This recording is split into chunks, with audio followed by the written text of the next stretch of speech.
Bueno, pues vamos a hacer unos vídeos sobre vectores.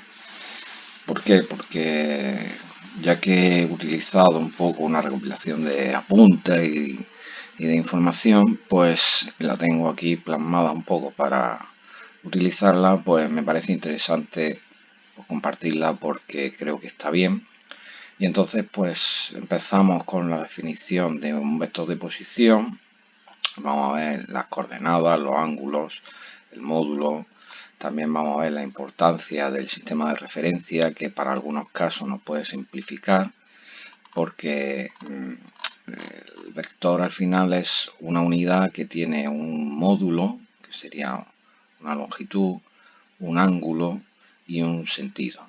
Una dirección y un sentido. La dirección sería la línea en la que se mueve el vector o en la que va dirigido el vector, y el sentido pues es el sentido de la flechita.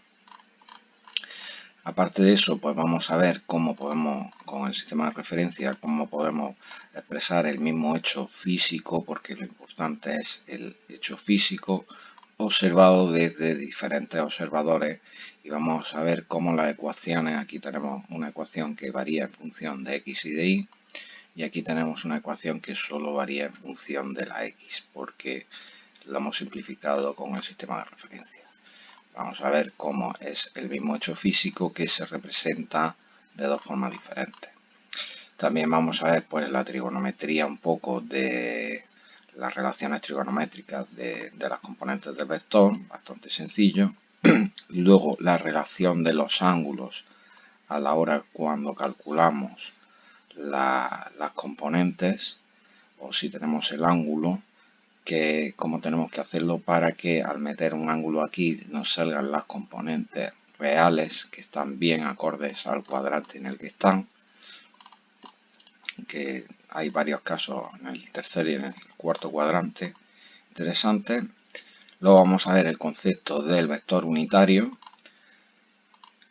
que es simplemente un vector que tiene módulo 1 y va en la dirección del vector que nosotros queremos. Vamos a ver los vectores unitarios en los ejes de coordenadas, que son bastante importantes porque son muy sencillos. Y vamos a ver pues algunos ejemplitos de vectores que nos van a servir, que son como los básicos que vamos a utilizar para luego realizar un vector entre dos puntos.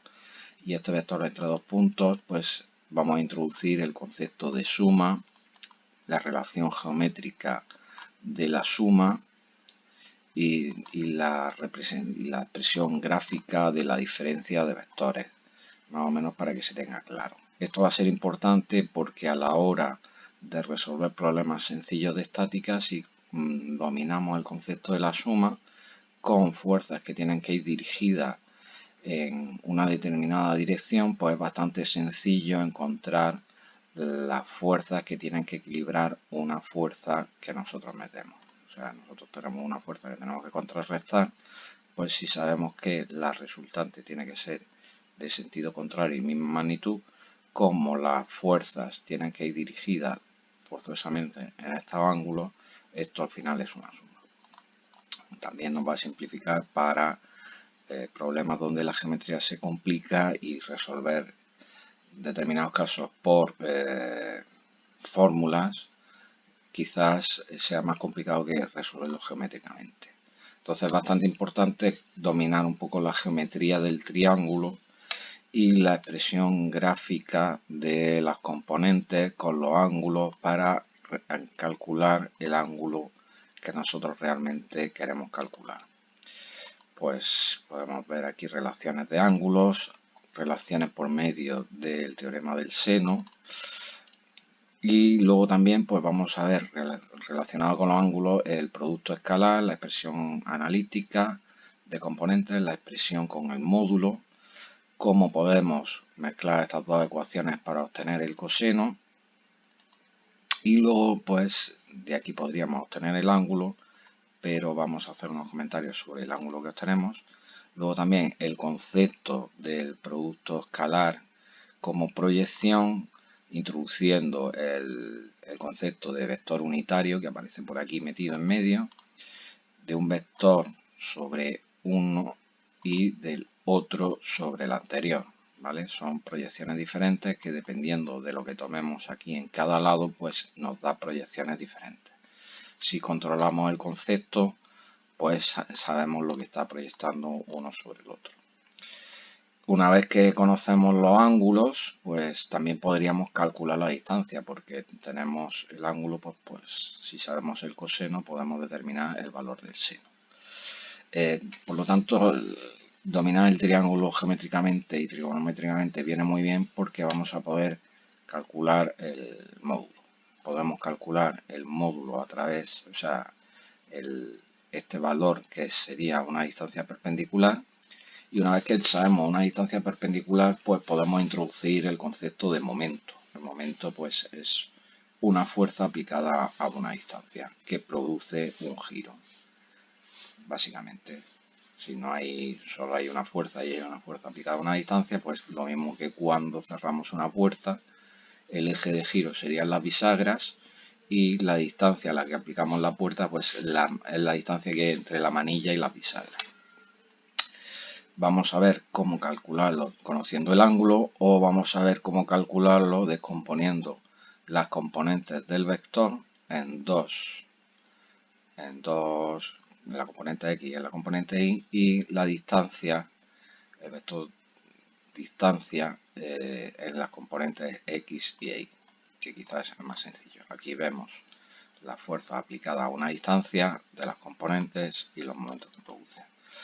También vamos a ver otra forma de calcular el momento de un vector mediante el producto vectorial. El producto vectorial, que aquí aparece aquí una cosa muy complicada, pues vamos a ver que se puede expresar como determinantes, que se hace más sencillo, y vamos a ver pues la regla mnemotécnica para que esto se pueda recordar de forma fácil, y vamos a ver que en dos dimensiones pues se queda un determinante que al final es una multiplicación cruzada bastante sencilla, mucho más sencillo de lo que parece, que todo el chorro este que parece una cosa temible, que al final, recordando este determinante, podemos calcularlo en 3 dimensiones y en 2 dimensiones es muy fácil. Vamos a ver cómo obtenemos el mismo momento. Y luego vamos a ver también pues algunas relaciones de posición de vectores. Si a un vector posición, el azul, le incrementamos un vector verde, la relación, por ejemplo, que tiene con la pendiente, si tiene la misma pendiente, si tiene una pendiente, el incremento que le metamos tiene una pendiente inferior, cómo varía el punto este respecto al punto inicial de aquí. Más cosas así que vamos a ver, pues vamos a ver cómo se representan puntos y cómo se representan vectores.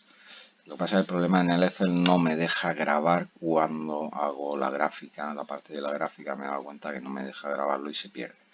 Pero sí vamos a ver que podemos introducir, por ejemplo, un punto intermedio, podemos introducir a este punto, sumarle otro punto que está desfasado, por ejemplo, en este caso el line, con lo cual podemos hacer muchas cosas. Luego también podríamos obtener, graduar, por ejemplo, el punto inicial, un punto final y la división, pues obtener puntos intermedios que dependan pues de la situación que nosotros queremos. Esto ya es un poco más como aplicación de conociendo las variables, pues si nosotros queremos, por ejemplo, que esto esté en 5, todo se va a ir moviendo, porque aquí esto lo hemos hecho para que se mueva todo conforme con lo que nosotros le hemos dicho. ¿Vale? Bastante práctico para luego resolver problemas o para hacer gráficos de ecuaciones, o de situaciones que nosotros queramos. ¿Vale? Y lo voy a poner con 2.5, que creo que era lo que estábamos manejando. Bien, luego vamos a ver que para que esto funcione, pues vamos a tener que ya introducir un poco la ecuación de la recta, porque si el término C que hay aquí se complica, pues no se cumple. Aquí el término C tiene un valor aquí tiene un valor dado. Por ejemplo, aquí está la diferencia. Aquí sí el término C se calcula. Por ejemplo, si yo pongo 3, todo se mueve. Si pongo 5, todo se mueve. Se mueve esta recta con esta. Entonces el término C está ajustado y vemos que el término C contiene la pendiente y la X del punto por el que queremos que pasen las dos rectas, que sería este, y la Y por el punto donde queremos que pasen las dos rectas. Y luego vamos a ver que si el término C no está ajustado, pues si yo pongo aquí, pues ya lo estamos viendo. Aquí pues se cruzan y el punto inicial de esta no coincide con el punto inicial. Vamos a ver unos conceptillos de ecuaciones de las rectas, de cómo influyen pues los diferentes términos que podemos, de ecuaciones bastante sencillas, ecuaciones paramétricas que no dejan de ser la coordenada del punto, un parámetro t y un vector, que en dos dimensiones se simplifica bastante. Luego ya pues las ecuaciones, la obtención de la expresión analítica a partir de las paramétricas, bastante sencillo, pero sí conviene tener claro pues, varios conceptillos. La ecuación continua y luego la ecuación punto pendiente, bastante interesante. El término C explicado más o menos cómo va. Luego pues aquí las diferentes graduaciones que nosotros podemos darle a una recta y la relación con los incrementos o los puntos que tenemos que representar, que tienen que ir relacionados con los valores comprendidos entre el punto inicial y el punto final. Y graduaciones de rectas y graduaciones. Y poco más, hasta aquí hemos llegado. Entonces, pues, en principio, esto nos puede servir para resolver problemas y un poco aplicación práctica de conceptos de física que tenemos y que muchas veces pues no utilizamos, y por ejemplo con el EC pues se puede resolver perfectamente un poco teniendo los conceptos básicos bien asentados, ¿vale? O sea que lo vamos a ver pues en el próximo vídeo. Vamos a empezar por aquí y vamos a ir describiendo un poco lo que son los vectores. Gracias.